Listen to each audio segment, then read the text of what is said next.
নমস্কার বন্ধুরা, আমার চ্যানেলে সবাইকে ওয়েলকাম জানিয়ে শুরু করছি আরও একটা নতুন পর্ব। আজকের রেসিপি হলো চানা ডাল কাটলি, অথবা বলতে পারেন ছোলার ডালের বরফি। চলুন তাহলে দেখে নিই। তো এই ছোলার ডালের বরফি বানানোর জন্য এখানে একটা বড় আকারের বোলের মধ্যে নিয়ে নিলাম 2/3 কাপ পরিমাণ ছোলার ডাল। এবারে ছোলার ডালটাকে ভিজিয়ে রাখবো 6 থেকে 7 ঘন্টা বা ওভারনাইট। তার জন্য এখানে পর্যাপ্ত পরিমাণে জল দিয়ে দিলাম। এবারে একটু নাড়াচাড়া করে দেব যাতে সব ডালগুলো জলের নিচে চলে যায়। এখন সারা রাত ভিজিয়ে রেখে দেব। পরদিন এখন আমি ঢাকনাটা তুলে নিচ্ছি, আর দেখতেই পাচ্ছেন ছোলার ডালের পরিমাণটা কিন্তু ডাবল হয়ে গেছে, আর ছোলার ডালগুলোও কিন্তু অনেকটা ফুলে বড় হয়ে গেছে। এবারে এই জলটাকে ঝরিয়ে নেব, আর 1 থেকে 2 বার জল দিয়ে খুব ভালো করে ওয়াশ করে নেব। এবারে একটা কড়াই নিয়েছি, ওর মধ্যে নিয়ে নিলাম ছোলার ডাল, যেটাকে জল ঝরিয়ে নিয়েছি। এবারে ওর মধ্যে দিয়ে দিলাম এখানে 1.5 কাপ মতন ফুল ফ্যাট দুধ, মানে যতটুকু ডাল আপনি ব্যবহার করবেন তার ডাবল আপনাকে দুধটাকে নিতে হবে। এখন খুব ভালো করে মিশিয়ে নিয়ে ডালটাকে সেদ্ধ হওয়া পর্যন্ত রান্না করে নেব। বর্মনস কিচেন থেকে একটা দিদিভাই কমেন্ট করেছেন যে দেখে জিভে জল চলে এলো। দিদিভাই, অনেক ধন্যবাদ আপনাকে কমেন্ট করার জন্য।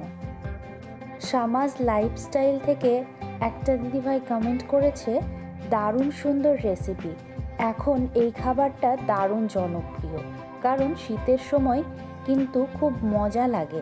ভালোবাসা রইল দিদিভাই, শুভকামনা। আপনাকেও অনেক ভালোবাসা রইল। আর হ্যাঁ, শীতের সময় পিঠে খেতে কিন্তু খুবই ভালো লাগে। আপনাদের কমেন্ট পড়তে পড়তে এদিকে কিন্তু ডালটাও খুব ভালো মতো করে সেদ্ধ হয়ে গেছে। এখন এই ডালটাকে নামিয়ে নিয়ে একটা মিক্সচার গ্রাইন্ডার জারের মধ্যে নিয়ে নেব। সুস্মিতা রেসিপি অ্যাকাউন্ট থেকে একটা বোন কমেন্ট করেছে যে অসাধারণ, নতুন বন্ধু হলাম, আমার পরিবারে আসার জন্য আমন্ত্রণ রইল। অনেক ধন্যবাদ, অবশ্যই যাব। ডালটা কিন্তু খুব ভালো মতোভাবে ব্লেন্ড করা হয়ে গেছে। ডালটাকে কিন্তু খুব মসৃণভাবে বেটে নিতে হবে। কে বন্দনা লাইফস্টাইল থেকে একটা বুনু কমেন্ট করেছে, ইয়ামি, থ্যাংক ইউ বুনু। এবারে কড়াইয়ের মধ্যে দিয়ে দিলাম 1/4 কাপের মতন ঘি। এবারে ঘিটা মেল্ট হলে ওর মধ্যে দিয়ে দিলাম 4টে ছোট এলাচ, আর দিয়ে দিলাম একটা তেজপাতা। এখন এগুলোকে একটু নাড়াচাড়া করে নেব। তেল থেকে খুব সুন্দর ফ্লেভার আসলে দিয়ে দিলাম বেটে রাখা ডালটা।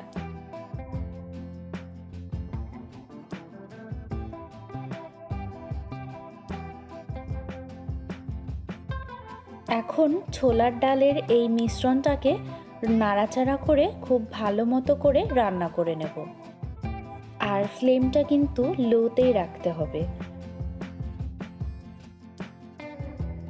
মিশ্রণটা একটু শুকনো শুকনো হয়ে আসলে ওর মধ্যে দিয়ে দিলাম 2/3 কাপ পরিমাণ চিনি, অর্থাৎ ডাল আর চিনির পরিমাণটা কিন্তু সমান রাখতে হবে। এখন দিয়ে দিলাম 1/4 চা চামচের মতন নুন। এবারে নুন আর চিনিটা দিয়ে খুব ভালো করে মিশিয়ে নেব। চিনিটা মেল্ট হলে কিন্তু পাকটা আমাদের নরম হয়ে যাবে। এই নরম পাকটাকেই অনবরত নাড়াচাড়া করতে করতে যখন কড়াইয়ের গা ছেড়ে দেবে তখনই বুঝতে হবে যে আমাদের পাকটা একদম রেডি। তো পাকটা রেডি হয়ে গেছে, এখন আমি এই পাকটাকে নামিয়ে নেব।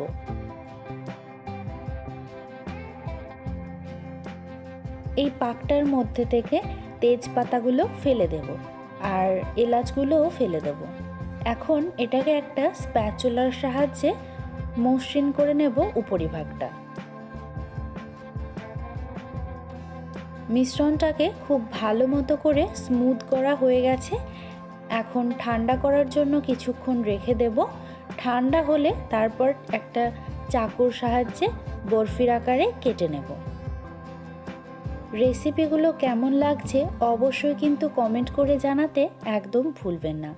তো আজকের রেসিপি কিন্তু আমাদের একদম রেডি, ছোলার ডালের বরফি বা চানা ডাল কাটলি। এখন সার্ভ করার সময় একটুখানি কিশমিশ দিয়ে গার্নিশ করে নিলেই হবে। আরও এরকম নতুনত্ব রেসিপি দেখতে চাইলে চ্যানেলটাকে কিন্তু অবশ্যই সাবস্ক্রাইব করে রাখতে পারেন। Thanks for watching.